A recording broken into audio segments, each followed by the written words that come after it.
세조가 죽기 6일 전, 긴 꼬리를 문 혜성이 나타난다. 하늘의 질서를 무너뜨리는 불길한 징조라 여겨지던 별이다. 그리고 한 달 뒤, 남이 장군이 영무죄로 끌려왔다. 새로운 왕 예종의 불만을 품고 반란을 일으키려 했다는 것이다. 혜성이 오래가면 장군이 반역하고 큰 병난이 있다고 하였다. 내가 거사를 하고자 하는데 너의 생각이 어떠하냐고 묻기에 대역주의 누명을 피할 수 없게 되자 남이 장군은 의미심장한 말을 남긴다. 그것이 역모라면 옳소이다. 내가 세조대왕의 유명을 받들어 간신배들을 모두 죽이지 못했으니 내가 대역죄인이다. 이시의 난을 진압하고 여진족을 정벌한 공으로 28살의 젊은 나이에 파격적으로 병조 판서의 자리까지 올랐던 남이 장군. 끌려온 지 3일 만에 급하게 제거됐다.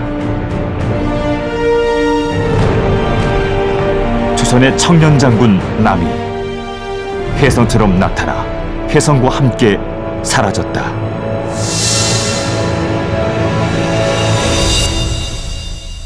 네, 하늘의 예언자 혜성은 그 등장만으로 굉장히 설레고 또 긴장감을 주는데요. 자, 오늘 역사저널 그날 혜성과 함께 사라진 남이에 대한 얘기 나눠보겠습니다. 자, 본격적인 토크에 앞서서 오늘 도움 말씀 주실 교수님 소개해드리죠. 부산대학교 전필제연구소 김용철 교수님, 안녕하세요. 반갑습니다. 네, 반갑습니다. 네. 오늘의 주인공 남이 장군에 대해서 여러분 얼마큼 알고 계세요? 알고 계셨죠? 예, 뭐 남이섬이 옛날에는 그 정말 남쪽에 있는 이국적인 섬 뭐 이런 뜻인가라고 생각했는데 남이 장군 이름에서 따왔다 뭐 이런 얘기는 들었어요. 그렇죠. 근데 저 잘할 때만 해도 남이 장군은 억울한 누명을 쓰고 죽어간 소년 장수 이렇게 대단히 유명한 장군이었는데 요즘은 많이 잘 모르는 것 같아요. 예. 또리 장군은 알아도 남이 장군은 모른다. 뭐 이런 거예요. 또리 장군 나갔습니다. 길을 비켜라. 제가 또리 장군 세대거든요. 그렇지, 세대 그렇지. 차이예요, 세대 차이. 갑자기 그렇게 나오면 좀 비겁한 거 남이 아닙니까? 장군 세대, 또리 장군 세대. 참 특이하게도 남이 장군은 그 무속 신앙의 대상이 되는 중요한 인물이에요. 네. 원래 그 장군신을 모시는 무속인들이 많은데 대표적인 경우가 이제 최영 장군, 임경욱 장군 이렇거든요. 억울하게 죽어간 영웅, 피에 의해서 피를 묻히고 죽어간 장수 이런 분들이 영험하다고 하는 그쵸. 속설이 있습니다. 현실에서는 그 장군이 뛰어난 능력을 가졌지만 어떤 뭐 모함이라든가 특별한 상황에 의해서 이게 좌절된 것이 그분이 죽고 나서 이제 지금 현재의 시대에 우리들에게 그 장군의 능력과 힘을 부여받을 수 있을 것이라는 그런 희망이 민간에서 이런 장군들을 특히 그래서 최영 장군, 임경업 장군, 이 남이 장군까지 장군들을 모신 그런 그러게요. 억울하게 돌아가신 분들이요. 억울하게. 자, 남이 장군에 대해서 교수님 좀 더 알려주신다면. 사실 아주 젊은 나이 17살에 묵과에 급제를 했고요. 1467년 이시의 난이 일어났을 때 이 이시의 난을 평정한 공으로 이 적개공신 1등에 이 책봉이 되었고 또 건주위 여진족 정벌에서도 아주 뛰어난 무공을 발휘하니까 1468년에 이 병조판서에 임명되는데 안타깝게도 이 병조판서에 임명된 지 15일 만에 그 자신의 후견인이었던 세조가 돌아가시고 유자강이 일으킨 영모고변으로 처형을 당하는 엄청 빠르게 이렇게 그러네요. 성장을 했지만 그 추락도 아주 빨랐던 그런 인물이었습니다. 추락하는 것은 날개가 있다네요. 한마디로. 예. 날개가 없다죠. 날개가 없다죠. 추락하는 날개가 있다. 날개가 있다. 정확한 발음으로는 네. 잉에 바흐만이라는 그 여러 시인이 쓴 시예요. 모든 추락하는 것은 날개를 가진다. 어느 나라 분이세요? 독일 분입니다. 순조 즈음에 그때까지의 조선 역사에 1등을 쭉 꼽은 겁니다. 덕에는 퇴계, 전략전술에는 이순신이 꼽았는데 무용 제1에는 이 남이 장군을 꼽았어요. 17세 무과에 합격했다는 거는 이게 뭐 저희 약간 가늠이 안 됩니다만 굉장히 빠른 거죠, 교수님? 소년 장사로 갈 수가 있습니다.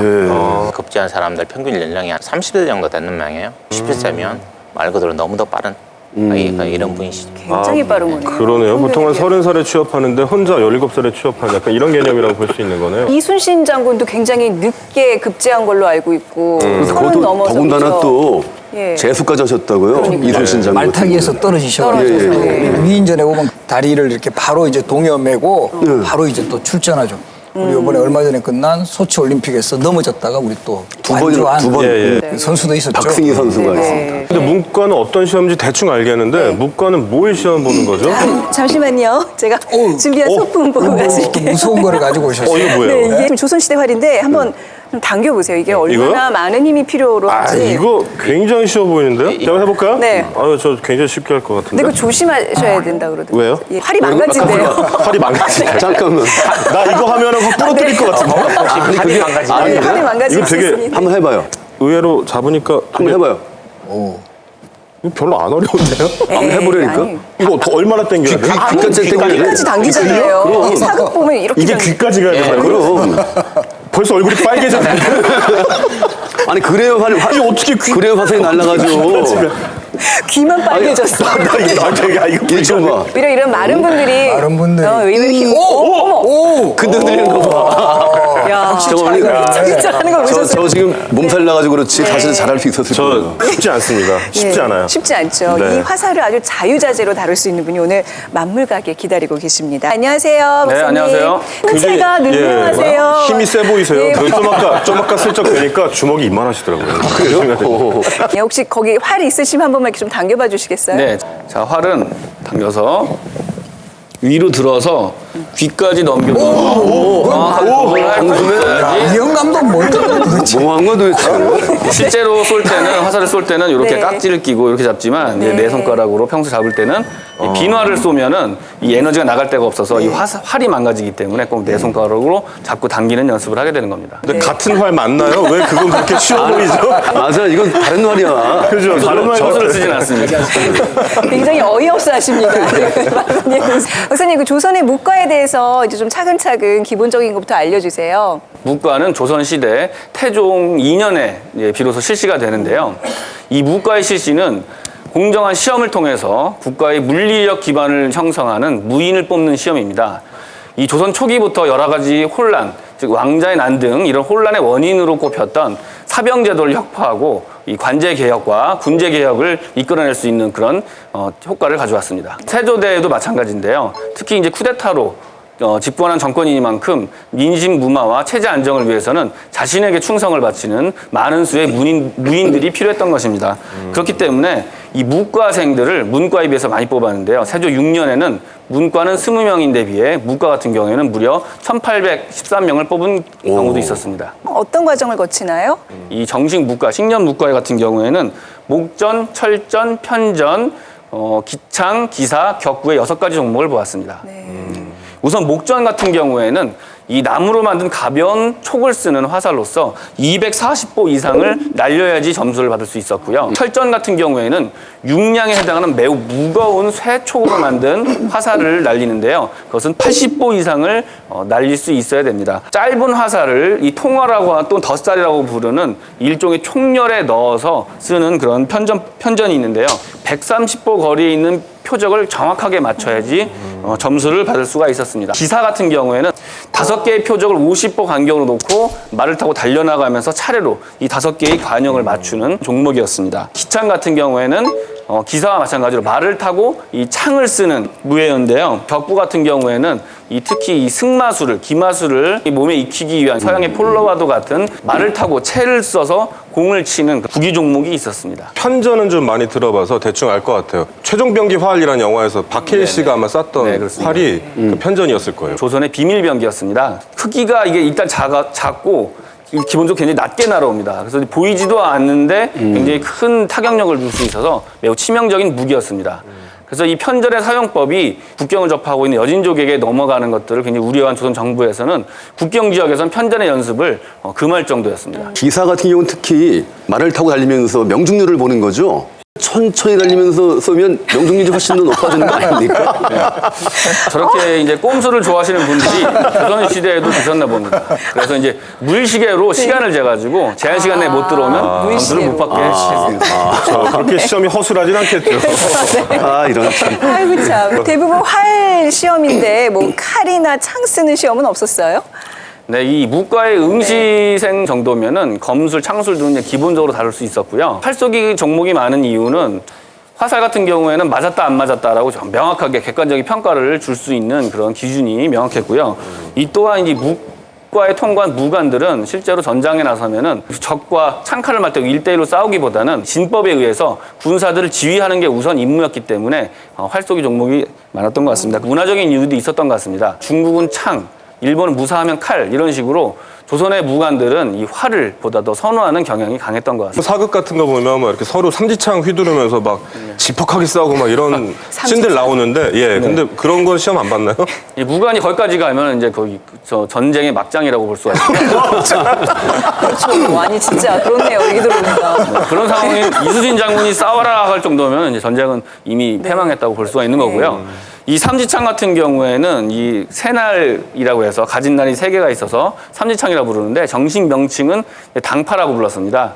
이렇게 이제 가진 날이 있는 이유는 이 적의 무기들을 걸어 제껴서 뺏을 수도 있고 찌를 수도 있는 그런 방어와 공격을 동시에 할 수 있는 사실은 굉장히 우수한 창법입니다. 화전이라고 하죠. 이제 불화살이라고 하는데 로켓형 자체 추진되는 그런 신기전을 쏘는 그런 틀로도 사용됐었습니다. 그런데 이제 하나 중요한 점은 이 당파라는 것이 조선군에 보편적으로 쓰인 것은 임진왜란 이후에 있기 때문에 조선 전기에는 사실은 이 당파 같은 경우 거의 보이지 않습니다. 그렇군요. 그럼 뭐 사극에서 뭐 좀 이렇게 앞서 전기 부분에 이런 거 나오면 좀 뭔가 고증이 좀 잘못됐다는 얘기네요. 그러네요. 아까 남이 장군 고문 받는 장면도 거기 있어요. 예. 저 당파가 나왔어요.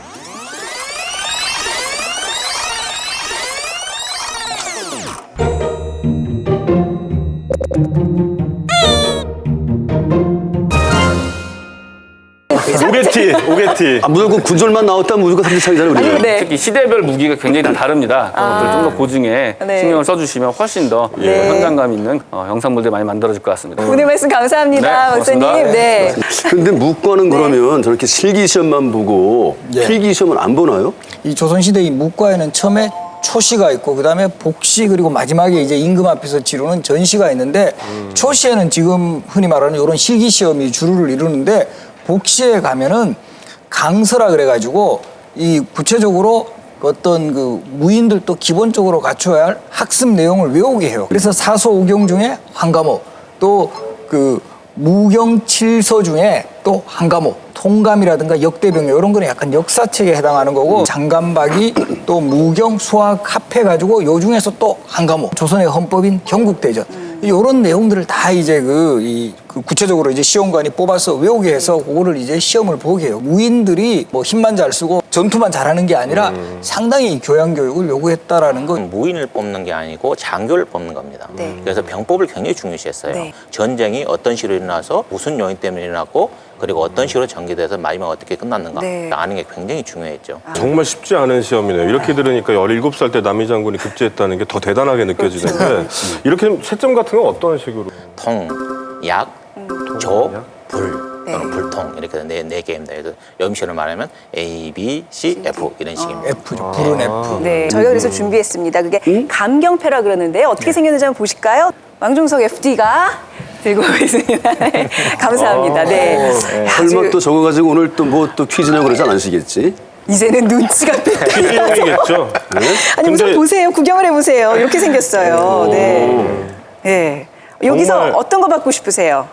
네, 아니, 불? 이게 정말 새 거네요. 이게 바코드가 이렇게 딱 찍혀서. 그게 아니고 지금 그게 아니고 지금 못 읽지 그거. 네? 솔직히 못 읽지. 아, 왜 이러세요? 한번 읽어보세요. 왜 이러세요? 네. 한번 해봐. 순서대로 한번. 한번 해봐. 순서대로? 그렇지. 예, 순서대로? A부터. 네. 있었어. 통, 야, 야, 조, 약, 조. 조, 네. 불. 네. 방해는 뭐예요? 방해는 약간 논외 같은 겁니다. 아니 어제 이건 아예 시험을 그렇군요. 네. 이 맞죠, 이렇게? 뭐 이렇게 채점 대상도 아닌 그런 거를 아, 제가 한자는 잘 읽지 못하고요. 바코드를 읽었습니다. 밑에 바코드 순서에서 읽는 예, 선수들이. 바코드를 읽었습니다. 네, 이왕 채점표가 마련됐으니까 우리 두 분께 한번 시험 문제를 내보겠습니다. 이렇게 어려운 시험을 통과했는데 또 시험이네요. 김현철 그건 교수님. 시험도 아니라는 거 시험도 아니에요, 지금? 아니죠. 아, 저는 먼저 방외가 제 거라고 지금 생각하고 있습니다. 미리 갖다 놓으세요. 자, 아까 설명을 좀 자세히 들으셨으면 충분히 맞힐 수 있는 문제예요. 이혜영 감독님께 문제 네. 3단계. 네. 활도 들어. 단계가 있어요? 아까 말도 타. 이 3단계. 아, 3단계. 네. 글쎄요. 뭐 충효, 덕 이런 거. 저 방에 들고 있을게요. 교수님. 교수님 추천편을 들어주시죠. 네. 봐줘서. 네. 아저씨 불. 네. 아니, 너무 어려워요. 뭐였죠, 뭐였죠, 정답이요? 그 초시, 복시, 전시. 역시 전시가. 자, 유근 시인님께 드리겠습니다. 문과 시험 실기 과목이 있었습니다. 네. 실기 과목 6개를 맞춰주시기 바랍니다. 이거 좀 해도 너무하는 거 아니에요? 예? 아, 그러면 3개만 맞춰도 네. 어느 정도 인정해 주죠. 예, 이렇게 뭐, 예. 목전, 철전, 어머? 오. 예. 그다음에 일단 격구 네. 3개 맞췄죠? 네. 그리고요, 또. 그리고 또 저게 있어. 애기살 이게 뭐였지? 아, 그게 철전이었나? 아, 편전. 나머지는 모르겠습니다. 문제가 너무 어려웠으니까 네. 네. 뭐, 어디셨어요? 어이구. 너무 후하신 거 너무 아니에요? 후하신 거 아니에요? 너무 하신 거 아니에요? 6개 중에 사실은 4개를 맞춰서 엄격하게 말하면 네. 66점 정도밖에 안 되는데 계산하셨어요. 너무 하시는 거 아니에요? 66점밖에 안 되는데 아마 우리 김영철 교수님 마음이 좋으셨고 네. 이제 나머지 빠진 2개가 이 말을 타고 활을 쏘는 기사, 그다음에 마상에서 무예를 하는 기창 이렇게 해서 6개죠 총. 네. 교수님, 남이 장군은 굉장히 글솜씨도 좋았다면서요? 현재 시간 하나 남았는데 혹시 그 시인님이시니까 북정가라고 혹시 들어보셨어요? 아, 근데 또 원래 전공 나왔네요 전공. 아니야, 근데 시인은 시를 외우는 사람이 아니라는 것을 읽고 근데 요 시는 알아요. 워낙 유명한 시여서 뭐 해석이 분분하지만 백두산 돌은 칼을 갈아 다 하고 두만강 물은 말을 먹여 없앴네. 사나이 스물에 나라를 평안케 하지 못하면 훗날 누가 대장부라 이르리. 이런 시죠. 정말 시는 멋있는 것 같아요. 내용이 굉장하네요. 정말 무인의 기계가 잘 드러나는 엄청난 수작이에요. 네. 그런데 좀 미평국이라는 부분에 유자강이 저 고변을 할 때는 저 글자를 바꿔버립니다. 이 평자를 득이라고 해가지고 남아 20의 미득국. 나라를 얻지 못하면 누가 대장부라 이르리요. 이런 그 시를 읊으면서 뭔가 야심을 키웠다라는 이 정말 반역의 증거로 삼았다라는 거죠. 너무나 큰 호방함이 진짜 너무 많은 여지를 남겨둔 그렇죠. 거죠. 오해의 소지가 공격의 여지가 있었을 것 계속 같아요. 있어서. 근데 어쨌건 미평국, 미득국 이렇게 한 글자, 한 끗 차이긴 한데 네. 완벽하게 뜻이 달라지고 이 화자의 태도까지 다르게 만들어버리는 네. 이 모함은 진짜 억울했을 것 같아요. 그렇죠. 특히 이제 예술인, 문인들이 약간 그런 경우들이 많잖아요. 예. 저렇게 한 글자 때문에 정말 저렇게 목숨이 필화를 겪는 경우가 네, 네. 흔히 있죠. 그 정도 예. 호방한 기계는 있어요. 27세에 병적판서 정도 되는 거 아닙니까? 28세. 28세. 아니, 최근 역사에도 보면 6.25 전후했을 때 우리나라 합참 의장들이 그 대부분 30대 초중반이었어요. 그때는 근데 뭐 국군도 창립되기 막 어려울 때고 해가지고 사람이 없으니까 그럴 수밖에 없었던 비상시국이었는데 이 당시에 이렇게 정말로 승진했다고 하면 정말 파격적 승진이라는 거죠, 그죠? 당연히 이제 그 전공을 세웠다라는 거죠. 세조 13년 함경도 호족 이시애가 북방 압박 정책에 불만을 품고 반란을 일으킨다. 남이 장군은 27세의 젊은 나이로 출정. 단 3개월 만에 이시의 난을 진압하고 곧이어 남만주를 장악해 국경을 위협하던 건주 여진 정벌에 나섰다. 뛰어난 지휘관으로 조선군을 이끌며 승승장구. 마침내 건주 여진의 우두머리 이만주 부자를 참살한 남이 장군. 이 두 번의 대전투로 남이는 조선의 영웅이 된다. 이시의 난이 사실은 남이를 스타로 만들어준 대표적인 이 사건입니다. 이 반란의 지역이 한경도니까 또 불안한 거예요. 이 한경도는 수양대군 시절이지만 개유정난이 일어난 직후에 거기에 대한 반발로 이증옥이라는 사람이 반란을 일으켰을 때도 이 한경도에서 일어났고요. 결국 또 뿌리를 거슬러 올라가면 태조 이성계 때부터 이 한경도 지역은 이 무장의 세력이 되게 크다라는 거죠. 그러니까 여기 이런 그 이시의 난을 진압을 하지 않으면 안 된다는 그 판단에서 정말 그 당시에 엄청나게 많은 군사 그리고 최정예 부대를 편성을 해가지고 반란의 진압에 나서는데 거기에서 아주 그 뛰어난 그 활약을 하면서 일약 세조의 그 신임을 얻게 되는 그 대표적인 계기가 되죠. 그런데 아무리 그래도 저 당시에 남이는 20대였을 텐데 저기 장수로 선발해서 뽑아 보낸다는 것도 약간 좀 특이한 경우 아닌가요? 남이 장군 본인이 자원해서 앞장서길 원했어요. 실록에 보면 군관 이름이 30명이 나옵니다. 남이 장군이 28번째 돼 있었는데 이 신앙이 끝나고 나서 돌아올 때 출정했던 사람들 중에서 남이 장군의 이름이 한 5번째, 6번 정도 됩니다. 서열이 확 뛰는군요. 남이는 전형적인 이렇게 그 돌격형 그런 장수였던 것 같아요. 그래서 이 비판하는 사람들 입장에서 쓴 기록에도 보면 남이는 너무 성질이 거칠고 사납다 이런 표현을 하거든요. 그건 결국은 전장에서는 아주 유리한 조건이에요. 실제 이 세조실록의 북청 전투를 기록하면서 남이는 전장의 마다에 사력을 다해 쏴가지고 정말 이 가는 곳마다 적이 쓰러졌다. 이것도 좀 과장된 것 같은데요. 몸에 4, 5개의 화살을 맞아도 낯빛이 태어났다. 이렇게 이제. 그러면 누군가 이렇게 가서 센 건가요? 이렇게 5개네? 이렇게 누가 센 건가? 갑옷 옆으로 5개네? 이러면서. 안 맞아봐서 모르겠어요. 그 상태가 근데 이거는 어떤지. 어쨌든 실록 기록이거든요. 실제로는 그보다 훨씬 더 맞는데요. 네. 다만 이제 갑옷이 두껍기 때문에 그렇죠. 상처를 입힌 게 그 정도였다. 관우라는 인물도 이거 뭐 여기 그 활인가요? 이거 뺄 때 아무렇지도 않게 이거 칼로 이렇게 빼고 막 이러는 장면 나오잖아요. 남이의 그 캐릭터, 무장으로서의 그 성격을 잘 맞아 보여주는 그런 그 기록이라고 생각이 듭니다. 아니, 뭐 국내 전쟁뿐만 아니라 여진족과의 싸움에서도 큰功을 세웠다면서요. 그 빨간색으로 표시된 부분이 건주 여진인데요. 여진족에서 가장 세력이 있는 인족이었고 명나라와 그 조선의 병정을 침범하면서 오랫동안 이렇게 소위를 일으켜 왔어요. 이 전쟁은 정말 중요했던 게 건주 여진의 타격을 가함으로 인해서 그로부터 한 100년 이상을 이 여진족에서는 강력한 일은 추장이 나타나지 않습니다. 만주 지역의 정세를 완전히 뒤바꿔놓은 큰 전투였기 때문에 남이 장군이 공을 세우면서 저슬이 높아진 것도 어쩌면 당연한 일을 할 수 있겠습니다. 그 당시 남이 장군이 얼마나 대단했냐면 이런 영담까지 있다고 해요. 그때 남이 장군이 두만강 정벌을 통해 가지고 요동 땅 700리를 차지했고 또 제주도를 또 차지를 해가지고 결국 그 제주도 여왕에게 원한을 사서 맞아요. 그것이 결국은 네. 그 저주로 인해서 죽음까지를 몰고 왔다. 뭐 이런 설까지 있습니다. 누가 봐도 제주도는 그 당시에 이미 우리 땅이었고 제주도에 여왕이 있었던 것도 아니고 근데 그만큼 남이의 그 위세가 대단했다라는 거를 이제 보여주는 거죠. 입에서 입으로 전해오는 이야기, 남이에 대한 재밌는 전설이 있다. 친구들과 어울려 놀던 소년 남이 우연히 한 여종과 마주치는데 남이의 눈에만 보따리 위에 하얀 불을 바른 귀신이 보이는 게 아닌가. 괴상하게 여긴 남이는 뒤를 몰래 따라가고 귀신을 머리에 인 여종은 대궐같이 으리으리한 기와집으로 사라진다. 그런데 베란간 집안에서 들려오는 곡소리. 귀신이 한 낭자의 목을 조르고 있었다. 썩 물러거라! 남이가 호통을 치자 귀신은 깜짝 놀라 달아나고 낭자는 숨을 몰아쉬며 살아났다. 자네가 내 딸을 살렸네. 알고 보니 낭자의 아비는 영의정 권남. 귀신에게서 딸의 목숨을 구해준 인연으로 남이는 당대 최고 세도가의 사위가 됐다는 이야기다. 제가 저 이야기를 좀 알고 있어요. 네. 아까 그 권남딸 가슴을 타고 앉은 어째 여자 귀신 있잖아요. 얼굴에 분 바른 귀신. 그게 누군지 아십니까? 글쎄요, 제가 아는 사람은 아닌 것 같은데.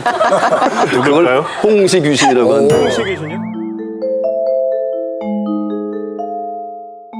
그 당시 홍시 귀신이라는 게 있었나요? 그 홍시 귀신은 그 얼굴에 분 바른 게 하얀 분. 그 홍시 그 맞아요. 하얀 가루. 그러니까 보자기 안에 들고 있던 그거를 따라간 홍시 귀신이 권남 딸을 그렇게 또 죽음으로 몰고 간 뭐 그런 거겠죠. 그러니까 아무튼 귀신부터 홍시 조심하셔야 돼요. 아무거나 막 드시면 안 됩니다.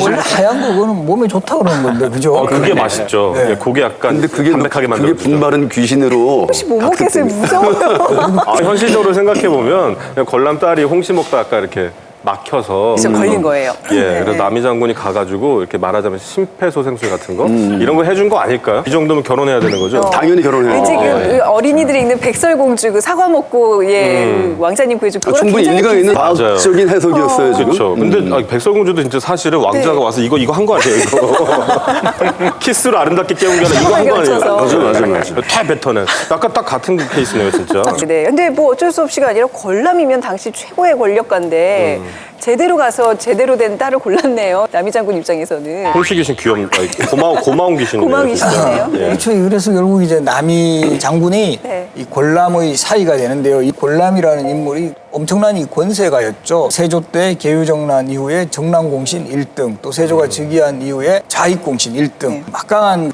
공신의 사이라는 점이 이 남이에게 있어서는 또 다른 이제 후광으로 작용을 했을 거고, 남이의 할머니가 이제 태종의 넷째 딸인 이 정선 공주였기 때문에 네. 그 결국 태종에게 있어서는 외증손에 해당하는 인물이고, 이렇다 보니까 은근히 또 집안도 좋아요. 요즘으로 말하는 그 전형적인 엄친아였던 그런 그 인물일 수도 있죠. 권람 입장에서는 사위될 남이 장군을 마음에 들어 했나요?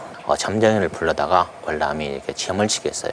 이 유명한 점쟁이가 딱 점을 쳐보더니 이 사람은 높은 지에 오르고 굉장한 사람인데 다만 나중에 가서 죄에 걸려 죽을 겁니다. 그런데 따님께서 이 사위보다 더 일찍 돌아가시기 때문에 해도 될 것 같습니다. 라고 해서 혼인을 했다고 그래요. 그래서 실제로 완전 죽습니다. 실제로요? 되게 예. 용감한 점쟁이였네요. 예, 그렇죠. 그럼 결국에는 딸이 단명하는 그 운명은 바꿀 수 없으니까 그 살다 가는 동안에 좀 충분히 누리고 행복하게 살다 가는 그런 걸 바라서 혼인을 승낙한 이런 경우였네요. 딸 입장에서 그냥 부귀영화만 누리다 간 거예요. 그야말로 못 볼 거는 안 보고 간 경우. 네. 자, 이렇게 뭐 배경도 든든하고 능력도 있는 이 장군이 혜성 때문에 그렇죠. 혹사를 치렀다. 이거 이제 이 얘기를 좀 본격적으로 해보겠습니다. 어떻게 되는지. 이 무렵에 이제 네. 그 혜성이 떨어지는데 바로 이 유자광이 고변을 하면서 네. 남이가 강목의 기록에 이 주석에 혜성이 흰빛을 띠면 장군이 반역을 하고 그 두 해 안에는 큰 그 병난이 일어날 것이다라는 이런 구절에 남이가 상당히 의미심장한 그런 모습을 보였다. 남이는 나는 단지 혜성이 떨어지는 것은 묵은 것이 없어지고 새 것이 이제 일어나는 그런 징조다라고 말했을 뿐인데 결국은 유자광이 이 나를 이제 모함한 것이다라고 이렇게 변명은 했지만 결국은 이제 그 유자광의 의도대로 흘러가 버린 거죠. 그거 참 이상하네요. 그 정도 말은 누구나 할 수 있는 거 아닙니까? 그렇죠. 당시만 해도 동서를 불문하고 혜성은 불길한 징조 등이 분명하거든요. 네. 네. 근데 혜성이 언제까지 그렇게 불길한 느낌이었나요? 요즘엔 약간 좀 좋은 징조고 약간 신비롭고 아니 근데 그러게 자기가 말입니다. 하늘에 자기들이 모르는 별이 뭐 불빛이 나타나 밤마다 나타나 있다. 네. 공포스러웠겠죠. 저게 뭔지 모르는 상태에서. 긴 꼬리를 끌고 쭉 이렇게 밤하늘 가로질러 가지 않습니까? 마치 군대가 깊숙하게 침투해 들어오는 것처럼 이런 모습. 진짜 이미지가 예, 그러네요. 그렇군요. 근데 하늘에 그 이상한 별이 갑자기 나타났다. 네. 말 질서의 교란자이죠. 그러면 혹시 지상에도 그런 일이 나지 않을까라는 생각. 네. 그럼 뭐 별과 관련돼서는 정말 역사 흐름 속에서 굉장히 많은 의미들이 부여되고 또 오늘날까지도 많은 분들이 관심 갖고 계시는데 그래서 우리에게 역사 속 혜성 이야기를 들려주실 분을 또 모셨습니다. 한국천문연구원 선임연구원 안상현 박사 연결하겠습니다. 안녕하세요. 박사님. 안녕하세요. 예, 일단 뭐 혜성이 그렇게 네. 사실 자주 종종 볼 수 있는 게 아닌데 이 조선시대에 정확히 혜성이 얼마나 관측되는지 좀 알고 싶어요. 예, 조선시대에는 80여 개의 혜성에 대해서 1,300건 정도의 기록이 남아 있고요. 참고로 삼국시대와 고려시대에는 60여 개의 혜성씩이 남아 있고요. 왜 이렇게 혜성을 열심히 관측을 했냐면은 이 혜성이 의미하는 바가 별점에서 의미하는 바가 전쟁이라든지 반란, 전염병 이런 것이었기 때문에 그렇습니다. 혜성이 나타나면 조치를 취하게 되는데요. 우선 궁궐의 수비를 강화하고 한양의 경비, 그 다음에 국경의 수비를 강화하게 되고요.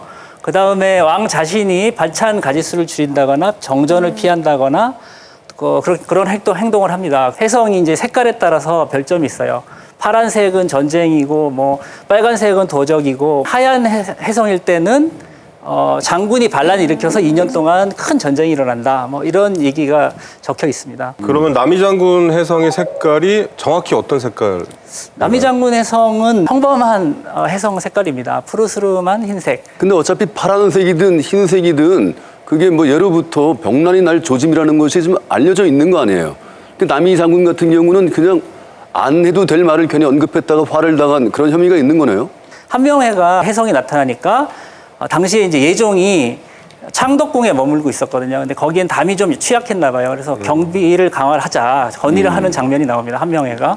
그리고 또 반대편인 남이 장군도 혜성이 나타나니까 한명회 같은 간신들이 역모를 꾀하고 있다고 사람들을 만나고 다니죠. 네. 그래서 이 혜성이 나타나가지고 결국 신구 세력과의 이제 갈등이라든지 왕권이 취약한 상황에서 그런 갈등들이 이렇게 표면화되지 않았을까 생각이 듭니다. 네. 박사님, 제가 듣기로는 율리우스 카이사르가 암살당했을 때 실제로 이렇게 혜성을 봤다는 사람들이 있다고 들었거든요. 혹시 우리나라에도 누군가 이렇게 죽거나 어떤 반란이 있었을 때 혜성이 나타난 실제 예가 있나요? 예, 많이 있습니다. 네. 예를 들어서 신라 시대 때 장보고가 난을 일으키죠. 반란을 일으킬 때도 혜성이 나타났었고요. 그거를 가지고 민중을 선동했고요. 또 조선 후기 홍경래 난 때도 그랬고요. 그런 많은 사례들이 있습니다. 네. 그러니까 그건 혜성이 나타났기 때문에 그런 일이 벌어진 것이 아니고 그것을 이용한 거네요. 그러니까 그렇죠. 혜성이 선후 관계를 좀 잘 따져야 예, 그렇군요. 요때 1468년 요 무렵에 9월에 나타난 요 혜성은 어떤 다른 이름이 없나요? 주기혜성일 경우에 이름이 붙는데 130여 년 정도 되는 주기를 갖고 있다고 주장하는 분이 있긴 한데 아직 확실하게 증명이 돼 있지 않습니다. 그래서 이름이 아직 없습니다. 만약에 제가 그거를 찾아내면은 남이장군 혜성이라고 붙이면 어떨까 생각이 되네요. 그러네. 남이장군 혜성이 곧 나오나요? 괜찮네요. 네. 오늘 좀 재밌는 혜성 이야기 감사히 잘 들었습니다. 고맙습니다, 박사님. 고맙습니다. 네. 공교롭게도 9월 2일에 혜성이 나타나고 예종이 9월 7일에 왕으로 즉위를 해요. 근데 정말 예언하기로도 한 것처럼 그 다음날 세조가 돌아갔어요. 그러니까 엄격하게 말하면 예종은 세조가 돌아가시기 전에 즉위를 한 거예요. 이 남이라는 인물은 세조가 키워준 인물이었거든요. 그러니까 예종이 즉위하자마자 바로 이제 남이를 병조판서 자리에서 해임을 시키고 아버지가 승하를 했는데 어떻게 이런 인사 발령을 바로 내버리는지 이것도 참 의아해요. 즉위 당일 벼르고 있었죠. 즉위 당일에. 벼르고 있었던 거예요. 내가 왕만 되면 넌 죽었어. 완전 이거였군요. 그러네요. 예종 왜 그랬을 것 같아요?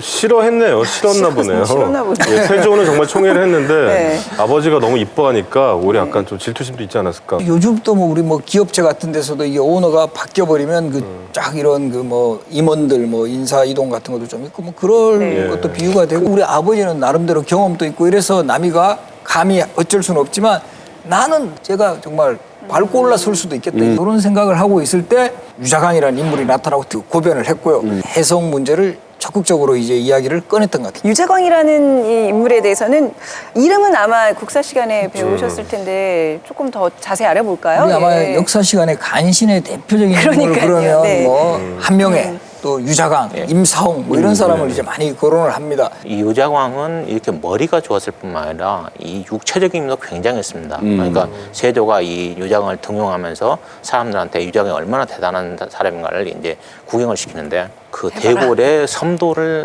몇 개를 뛰어넘어서 곧바로 기둥을 잡고 지붕 위로 올라갔어요. 임금 앞에서 그걸 한 거예요? 거의 원숭이 수준. 기둥을 잡고 원숭이 수준이라고요? 옛날에 우리 황비용이라는 영화 있죠. 실록 기록 묘사는 거의 그런 수준이에요. 진짜 요즘은 그러네요. 그걸 야마카시라고 해가지고 맞아요. 일종의 장르죠. 영화로 치면은 와이어 액션인데 와이어 없이 한 거예요. 맨몸으로. 성능급이야. 대단하네요. 그때 약간 인정을 받았겠네요. 진짜 그 퍼포먼스가 먹힌 거네요. 맞습니다. 임금 말고도 한명이라든지 신숙주라든지 이런 구공신 계열도 남이장군이 갑자기 권력의 핵심으로 오니까 그것도 마음에 걸렸고 이시의 난의 진압에 결정적인 공을 세운 바로 남이장군 이런 사람들이 적개공신의 책봉이 되면서 세조 후반기에 새로운 세력으로 떠올라요. 구공신 입장에서도 이 남이와 같은 인물은 뭔가 좀 제거해야 할 대상이다라고 이렇게 판단을 하고 있을 때 이 상황을 포착한 유자광이 전국이 돌아가는 판을 읽은 거예요. 좀 듣고 보면 역시 그럼 남이는 정치적 희생양이었을 가능성이 아주 농후한 거 아닙니까? 실제로 역모를 꾸몄다기보다는? 유독 그 조선 역사에서 보면 그 역모죄로 이렇게 인생이 훅훅 가는 사람들이 많아요. 왜 그러는 거예요, 진짜? 여러 차례 몇 차례 성공한 사례도 있어요. 역모라는 게. 그러다 보니까 이 조선 왕실에 있어서도 조그만한 역모 사건은 거의 바로 접수를 해가지고 이게 바로 조사에 들어가요. 철저합니다. 남이의 역모 고변 또 일어나자마자 바로 그 다음 날 이제 남이의 체포령이 떨어졌고 되게 고문 또 심하게 이제 했다 그러죠. 다리가 부러졌다고 하잖아요. 얼마나 심하게 고문을 했으면 원래 근데 다리가 역모 고변이 부러져. 들어오면 이렇게 심하게 고문을 합니까? 이 역사전을 그날에서 다루었습니다만은 사육신의 단독 복위 운동이 일어났을 때도 이 세조가 친구 가면서 성삼문 같은 사람을 막 쇠로 이렇게 달군 불로 막 예. 그렇게 참혹하게 하죠. 그러니까 정말 역모 앞에 장사 없다는데 이 역모죄에서는 엄청난 고문이 가해지는 거예요. 보는 사람들한테 겁을 줘서 네. 저런 짓을 못하게 해야겠다 이런 방비책이기도 했던 것 같아요. 그 자리에서 고문에 의해서든 뭐 알실수에든 어쨌든 나온 것은 전부 다 증거 능력이 있습니다. 이런 말은 그렇습니다만 3명만 불면 좀 더 때려줄게. 그렇게도 뭐 말할 수가 있는 겁니다. 몇 명만 자꾸 불어라 연루자 있지 이렇게 하니까 지목한 인물이 바로 강순이라는 사람인데 강순은 이시에 난 평정할 때도 함께 출정을 했고 그다음에 건주 여진 정벌에도 함께 출정을 했던 장군인데 그 당시에 이미 79세였어요. 워낙 고령이니까 강순이 제가 어려서부터 곤장을 맞아본 적이 없는데 그러셨겠죠. 저는 네. 지금 이제 이 나이에 맞으면 제가 견딜 수가 없습니다. 네. 라고 이제 이야기를 하는 정말 야, 좀 이거 참. 자포자기하시네. 네, 그 대목도 나옵니다. 그 남인장군에게 봤을 때는 이제 상황이 어떻게 되는가, 자기가 누굴 지목하면 되는가, 네. 이걸 알 수가 있는 거죠. 이제 앞으로는 예종과 구홍신이 한 편이 되어서 이제 전국을 이끌어 나갈 테고 자기나 강순이나 신공신 계열은 이제 사라지는구나. 그게 지금 이 자리의 의미구나. 신숙주 한 명에는 계속 1등 공신으로 되면서 완전히 이제 신공신은 그야말로 정말 혜성처럼 반짝 빛났다가 사라지는 그런 공신들이 되어버렸고 역모는 네. 약이 없는 것 같아요. 누가 역모로 걸면 피해갈 방법이 거의 없는 거. 영모 앞에 장사 없습니다. 견조 판서가 된 거로부터는 약 한 2달 정도가 되고 이제 고변이 된 거부터는 그 3일 만에 남이를 그렇게 빠른 시일에 죽였다라는 것 자체는 이 역모의 어떤 이 신빙성에 조금 문제가 많다라는 예. 걸 또 반증을 하죠. 그 거열형이었다고 하잖아요. 네, 능지처참된. 세조 말년 새로운 권력의 핵심으로 떠올랐던 남이 장군의 허무한 죽음. 오랜 세월 한명회를 중심으로 조선의 권력을 장악해온 구공신 세력은 젊은 남이가 결코 넘어설 수 없는 거대한 벽이었다. 산전수전 다 겪은 저런 구공신 세력들, 저런 정치인들을 상대하기엔 너무나 경험이 일천했던 그렇죠. 남이 장군 같은 사람들 정말 어쩔 수 없이 희생당할 수밖에 없었겠다 이런 생각이 드네요. 마치 구선 의원한테 맞짱 뜨는 초선 의원의 느낌이에요. 네. 남이의 어떤 좀 성급한 면 계속 실록 기록에 그게 많이 나오거든요. 성격이 급하다, 거칠다. 남이가 결국 역모로 했을 때 이런 이야기까지 막 해요. 국상 중에 쇠고기 먹었다. 그리고 남이의 집에는 뭐 쇠고기가 엄청나다. 뭐 이런 기록까지 나와가 이게 이제 비판의 대상이 되는데 이때 또 남이의 말이 뭐 재밌습니다. 제가 몸이 약해서 우리 어머니가 그 쇠고기 먹으라 그래서 먹었습니다. 그런데 쇠고기는 사실 있었던 거죠? 이게 결과적으로 보면 너무 좀 자유분방한 거예요. 규율이라든가 이런 데 좀 어긋나고 이런 모습이 왕실의 입장에서 보면 상당히 이제 좀 경계가 되었고 그럼요. 심지어는 또 세조 앞에서도 막 이런저런 건의도 하고 막 이러거든요. 남이는. 원래 일찍 출세한 사람들일수록 네. 주변을 좀 둘러보고 그러니까요. 조심할 줄 아는 하고 그런 그래야 처세가 되는데. 필요한 건데 네. 이분이 이렇게 신중하지 못했기 때문에 사실 그 안 해도 될 해석 얘기까지 해가지고 결국 꼬투리에 잡히는 거 아닙니까? 네. 그래서 저 같은 경우는 그래서 주변 살필 주변 머리가 없어가지고 아직까지 출세를 꾹 참고 있어요. 아, 그러세요? 언젠가 할 수 있겠다, 이렇게. 가늘고 길게 가는 삶도 괜찮은 것 같아요. 아니 저 가느셨어요? 잠깐 아니, 아니. 그 너무 아픈 사랑은 사랑이 아니었음을 그 데이트곡 그거 언제 작사하신 거예요? 그거 그러네요. 저 남이가 득살 무렵이네요. 예, 27명. 비슷할 때네요, 진짜. 이른 나이에. 아, 그럼 전성기가 지나갔네요? 지금이 다 이루셨네? 지금이 전성기예요. 한류 열풍의 원조, 드라마 겨울연가의 촬영지이자 아름다운 풍경으로 유명한 남이섬. 지금도 수많은 사람들이 찾아오는 관광 명소다. 그런데 이곳을 찾는 사람들은 남이섬 이름의 유래를 알고 있을까? Or maybe it's because it's south. maybe south, so it's Nam. 남자가 살아서 남이섬인가? 남씨 가문이 살아서 남이섬인가요? 뜻밖에도 그 이유를 알고 있는 외국인이 있었다. 是以南一将军命名的南一岛。我是因为在国内知道冬季恋歌这个地方，然后在南一岛，所以过来玩的。 남이섬 이름의 비밀은 섬 한쪽에 위치한 묘에 숨겨져 있었다. 바로 남이 장군의 무덤이 있는 것. 대장부의 기계가 느껴지는 유명한 그의 시도 적혀 있다. 남이 장군을 모실 때 그 머리 부분이 없다 보니까 금으로 머리 부분을 만들었다고 해요. 새해마다 제사를 지내고 있고 관리를 하고 있고 섬 이름 자체가 남이섬이기 때문에 진묘라고 생각을 하고 있습니다. 그런데 남이 장군의 묘라고 주장하는 곳은 한 군데가 아니었다. 경기도 화성의 작은 산. 이곳에도 남이 장군의 묘가 있다는데 정확히 남이 장군의 묘라고 적혀 있는 비석. 이곳은 경기도 기념물 13호로 지정돼 있다. 남이 묘에는 문인석이 존재합니다. 근데 문인석의 의복이나 양식, 눈썹이나 크기 등이 당시 양식입니다. 그래서 현재 문중에 있는 족보라든가 족보에서도 남이 장군 묘가 여기 있다는 기록이 조금 존재하고 있고 남이 장군의 족보에 올라 있다는 화성시 묘. 남이 장군의 이름을 따서 만든 남이섬 묘. 과연 남이 장군 묘의 진실은 무엇일까? 예. 저에게 이제 숙제를 남겨주셨어요. 진실은 무엇일까? 진실은 무엇인 것 무엇일까? 같습니까? 어디가 진짜 묘일까요? 당연히 네. 남이섬이죠. 네. 예. 일단 이름 자체가 남이 장군에게 따왔고 그리고 이렇게 영모죄로 처형당한 사람 그 묘를 육지에다가는 못 만들게 했을 것 같아요. 아, 그래서 예, 왠지 섬에다가 그리고 굉장히 약간 좀 물이 있으니까 좀 음습한 곳 이런 곳에 그나마 거기에다가 묘를 쓸 수 있었을 것 같고 그리고 남이섬 혹시 물안개 보신 적 있으세요? 새벽에? 굉장히 물안개가 남이하게 이렇게 펴요. 되게 남이해요. 남이하게. 네, 남이합니다. 신선하게. 네, 아, 굉장히 명백한 증거죠. 네. 정말 안개가 남이하게 표현한다는 얘기 처음 들어보네요. 근데 뭐 아무튼 그게 증거라니까. 네. 근데 저게 지금 화성에 있는 묘는 부부가 같이 있는 거예요. 쌍무덤이라고. 그러니까 저기가 더구나 또 족보에까지 기재가 돼 있다고 한다면 저쪽에 좀 더 신뢰가 가지 않나? 신빙성이 있지 않나? 이런 생각이 들어요. 진짜 정답 궁금해요. 네, 교수님 알고 계세요?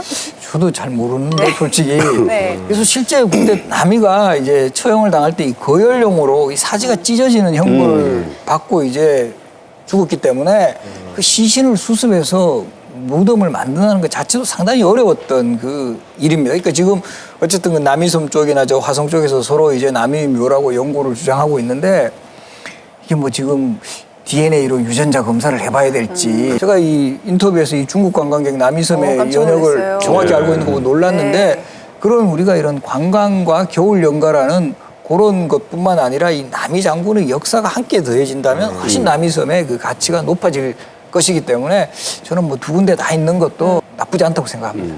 우리가 이제 무덤 얘기를 했는데 지금 실제로 그 서울시 종로구 연건동 거기가 어디냐면 대학로 남단이에요. 거기 가면 지금도 남이 장군의 옛 집터가 있다고 해요. 통동구 사근동에는 남이 장군이 젊어서 맨손으로 호랑이를 때려잡았다라는 전설이 지금까지도 내려오고 있다고 합니다. 네. 그렇군요. 진짜 호랑이를 이렇게 잡아서 바위에 턱 쳐가지고 죽였다는 전설이 있더라고요. 이렇게 턱 던졌대요? 근데 아까 활 보니까 가능할 것 같기도 그렇죠. 해요. 네. 맞아요. 용산에 그 위패모신 사당이 있는 거 아세요? 그리고 매년 거기에서 대제도 지내고 뭐 그만큼 이제 후세들한테 많이 이렇게 회자가 되고 있는데 그 이유가 뭘까요? 남이 장군 하면 이렇게 아직까지도 뭔가 그런 애틋한 마음들이 담겨서 얘기들을 하고 결국 이 시에 난 진화, 건주여진 정벌이라는 그런 시대 상황에서는 무인이 필요한 시대였어요. 근데 이제 성종 때부터는 전국이 안정되면서 결국 예종성종 이어가는 시대지만 이제 무인이 그렇게 필요하지 않는 그런 시대의 또 희생자일 수도 있었다. 그러니까 우리 역사에서도 보면 이 무인들이 소위 활용만 당하다가 토사구팽처럼 그런 경우가 지금 일부 학계에서는 뭐 이순신 장군도 그런 전쟁 이후에 그 뭔가 이렇게 좀 쓰임이 없는 그런 상황 속에서 이 최후를 맞이했다라는 이런 견해의 뜻이 최고의 어떤 무장이 전국의 어떤 희생자라는 그런 측면 때문에 많은 사람들이 이제 안타까워하는 그런 인물로 그것이 계속 이제 민담으로 설화로 이어지면서 우리에게까지 많이 남아있다. 세조 때 이루어졌던 그 세력 균형, 구공신과 신공신의 균형이 무너지면서 새로운 역사를 또 쓰게 되는 아주 중요한 사건이었습니다. 예, 오늘 역사저널 그날 제목이 이제 남이장군 해성과 함께 사라지다로 이제 저희가 이렇게 시작을 해봤는데요. 바람과 함께 사라지다, 예, 그걸 저희가 사실 패러디한 거거든요. 그래서 오늘 소회를 뭐 유명한 책이나 드라마, 뭐 노래도 좋습니다. 이런 어떤 제목을 좀 패러디해서 멋지게 제목을 좀 붙여주시면 어떨까? 굉장히 어려운 숙제네요. 이거 잠깐 10분만 쉬었다가 네, 우리 다시 하는 걸로. 하세기 막. 예, umberto 에코가 썼던 책 네. 중에 세상의 바보들에게 웃으면서 화내는 방법이라는 책이 있거든요. 그래서 그 책 제목이 떠오르더라고요. 그래서 세상의 바보들에게 죽어서도 화를 내는 방법. 너무나 재능이 있었기 때문에 왕의 총애를 받았고 또 왕의 미움을 받았고 시대에 의해서 버려진 이 정서적인 느낌이 굉장히 와닿으면서 그에 관련된 전설들, 아직까지도 우리가 계속 이야기하게 되는 이 전설들이 허황되다기보다 남이장군이 죽어서도 계속 우리에게 일종의 가르침, 화를 내고 있는 게 아닌가. 남이장군의 마음이 느껴집니다. 네. 감사합니다. 무소의 뿔처럼 혼자서 가라. 공지영 소설의 네. 그 남이장군이 바로 이런 모습이 아니었을까. 반란이라는 그런 진압에 아주 그 최선봉에 섰고 또 여진정벌이라는 이 대외적인 이 국가를 위해서 이런 사업에서 정말 한 길만을 보고 혼자서 가는 거죠. 또 그 과정에서 적절하게 이 타협을 하지 않아요. 당연히 이 구공신 세력들에 대해서 철저한 비판의식을 갖고 심지어는 자신을 그렇게 끌어줬던 세조에게서조차 쓴소리하는 이런 남이의 그 인물 모습은 남이 무소의 뿔처럼 혼자서 갔다라고 이제 보고 싶습니다. 범죄와의 전쟁, 나쁜 놈들 전성시대이지 않습니까? 남이와의 전쟁, 나쁜 분들 전성시대. 나쁜 분들 전성시대. 남이 장군한테는 비극적인 일이었고 안타까운 일이었지만은 다른 사람한테는 이게 해피엔딩이지 않겠습니까? 그들은 그 이후로 오랫동안 죽을 때까지 자기들끼리 행복하게 살았답니다. 나쁜 분들 전성시대. 그 구공신들 훈구파들이 오랫동안 행복했다. 전성시대를 열었던 그렇죠. 의미 있는 정말 그런 한마디네요. 큰 사건인 건 분명합니다. 네. 자, 오늘 젊은 나이에 영모로 억울하게 죽음을 맞이한 남이 장군에 대해서 여러 가지 얘기 나눠봤는데요. 자, 다음 시간, 다음 회의 주제는 인수대비입니다. 많은 기대 바라겠습니다. 오늘 함께 해주셔서 고맙습니다. 고맙습니다. 네. 수고하셨습니다. 인수대비 얘기하니까 왜 그러세요? 하실 얘기 많으세요? 최실아 씨 생각나죠? 재밌었어. 재밌는 드라마. 네. 성종이 어머니. 성종의 어린 그 아들에게 너무 엄해가지고 폭빈이라고까지 불렸어요. 폭빈이요? 우리 폭군은 많이 들어보셨죠? 팜무파탈 같은 그런 거예요? 폭빈 그러니까 굉장히 재밌을 거라는 생각이 드네요. 근데 굉장히 지성인 아니었나요? 우리가 인수 대비하면 참 드라마를 통해서 아는 게 많은데 또 많은 것들이 또 허구라면서요. 다음 주에 진실이 다 밝혀집니다. 머리 스타일이 인수 대비 오늘 인수대비 스타일, 영어 스타일이고. 인수 대비 스타일. 아니 그럼 아예 인수 대비 복장을 갖추고 다음 주에 한번 인수 대비를 한번 다음 주에 괜찮네요. 괜찮겠네요. 고맙습니다.